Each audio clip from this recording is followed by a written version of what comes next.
So let's start with this. On a day of anxiety in America, there's a lot of anxiety in America. 77% of the people are worried in America about violence tonight. Cross your fingers, it doesn't happen. But I want to be Mr. Optimistic for one city today, and it happens to be a really important city and the biggest city in this country, New York. You should actually feel great this morning. I know. You lost a football game to a better team. Now, let's start with this. That was not pass interference. You're not going to get the flag on that. Daniel Jones, quarterback for the Giants, was late on that pass. He was late. You got to make a better, quicker throw. And you're not going to get that. There's a reason they do not throw a penalty flag on Hail Marys at the end of games. There's a reason on the last shot of the NBA Finals, refs try to step out of the way. That's not egregious enough. It's too bang. It's too close. Your quarterback was a tad late. That's the bad news. Now the good news.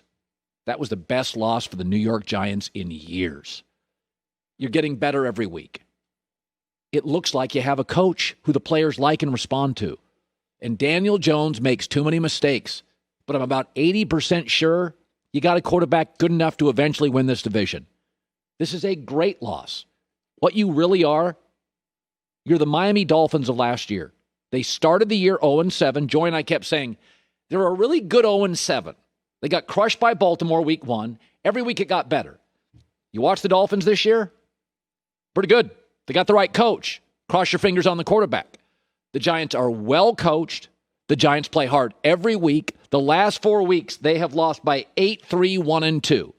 Now, Daniel Jones makes too many mistakes. He makes about 3 mistakes a game. Can you get that down to 2? 2, you can win the NFC East, maybe even this year. 1, you have a chance to be a really good playoff team. And you're doing all of this without Saquon Barkley. But there's 2 things in the NFL you have to have. You don't have to be great at safety. You don't have to be great at wide receiver. Patriots won a lot of Super Bowls not being great at wide receiver. You don't have to have a dominating offensive line. You got to have a coach, and you got to have a quarterback in this league. And I said this last year with Brian Flores of the Dolphins, and I'll say it with Joe Judge. I think you got a coach. I think he works. I think the team responds to him. I think they play hard. When I watch the New York Giants play, mistakes beat them. But it's not incompetence. It's not lack of direction.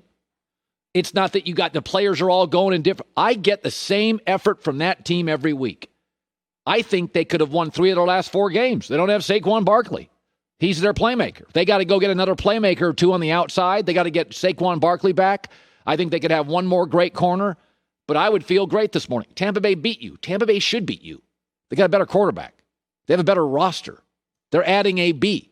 And it was a classic look-ahead game for Tampa Bay where they got the Saints next week. I said it yesterday on the shows. I liked the New York Giants last night to cover. I thought it was your classic home dog, biggest game of the year for the New York Giants. Felt huge. And for Tampa, they're looking ahead to the Saints. So I said yesterday, I thought this was a good bet on the New York Giants. So Buccaneer fans, you're going to be way better next week. You're going to roll the Saints. You'll feel great. But I wake up in New York this morning. If I'm a Giants fan, I'm like, that's as good a loss as we have had in years. You got the coach, and I'm 80% sure you got the quarterback. That's a great place to be in the NFL because you don't have to be perfect. With the salary cap, there are no 1975 Pittsburgh Steelers. That doesn't exist in the NFL. Your receivers, you need about 1 more. Keep building that O-line. Coach, quarterback, good enough.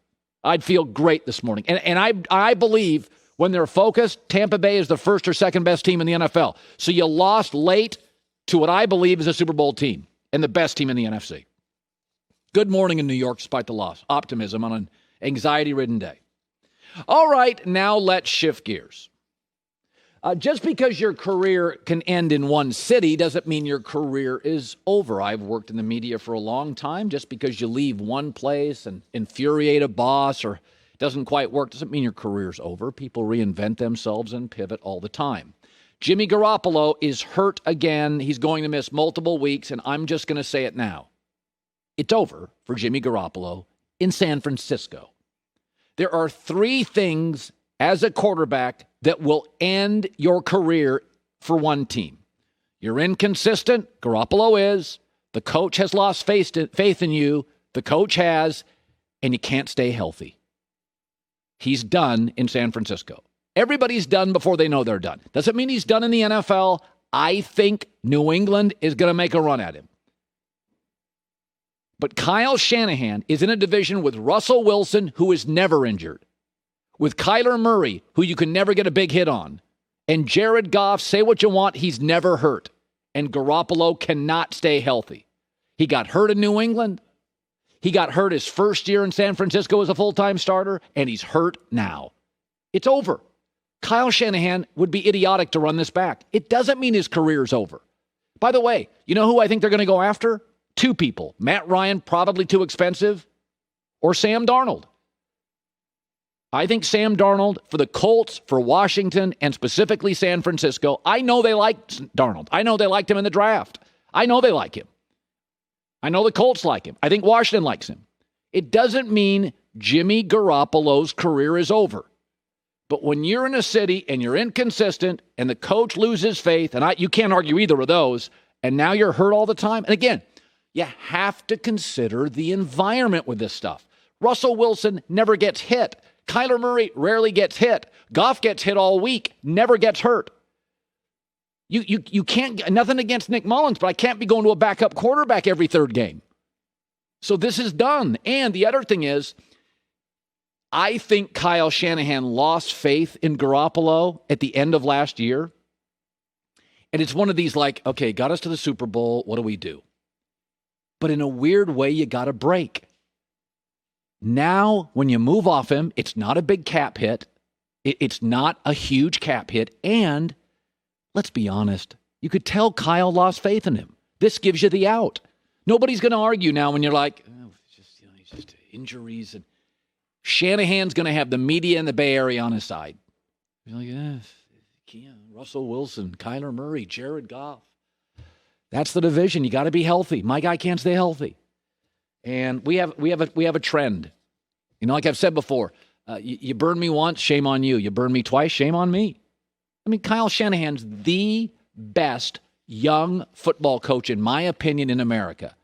What's the old Einstein thing? You're crazy if you keep going back to the same thing and doing it over and over and over and over and over. We have 3 injuries now with Garoppolo. You have 3. Sam Bradford. I feel bad. I think New England could give him a run. New England has a history of very good offensive line play. You know, Belichick is going to play good defense and protect his quarterbacks. I mean, that's kind of what they do. And they know Garoppolo, and they like Garoppolo, and maybe they'll be too good to get a top 3 quarterback in the draft. But and we know the history of Garoppolo in New England. But when I looked at this injury, I'm like, okay, it's over. I've said this before in broadcasting and in quarterbacks. Like, it's over before anybody admits it's over. We said this with Mitch Trubisky. Trubisky had a winning record. And I said, they've made their mind up. They're not telling us. They're saying all the right things in the press, but they made their mind up. And the minute Trubisky struggled, boom, Nick Foles in. All right? They could certainly bring, they're losing now in Chicago some games. They could bring Trubisky back, but I think they've made their mind up. So that's the story of the day. Be optimistic in New York. And the Sam Darnold sweepstakes, at least the phone calls, are beginning in earnest because the Jets are going to move off him. The Jets are a bad franchise. The answer for bad franchises, Cleveland's done this historically, is a quick fix. Yeah, we'll just get the quarterback right. We'll win a bunch of games. That's how the New York Jets think. That's how the Jets, just get a quarterback. I'll solve all our problems. Your offensive line's bad. You have no receivers you can trust. Your defense doesn't have an edge rusher. C.J. Mosley can never play, but you pay him a ton. You know, good luck. But that's what I see this morning. Hi, everybody. Thanks for watching. Subscribe here to get the latest from the show. Also, be sure to check out more of the best clips from The Herd or go watch a few segments from other shows on FS1.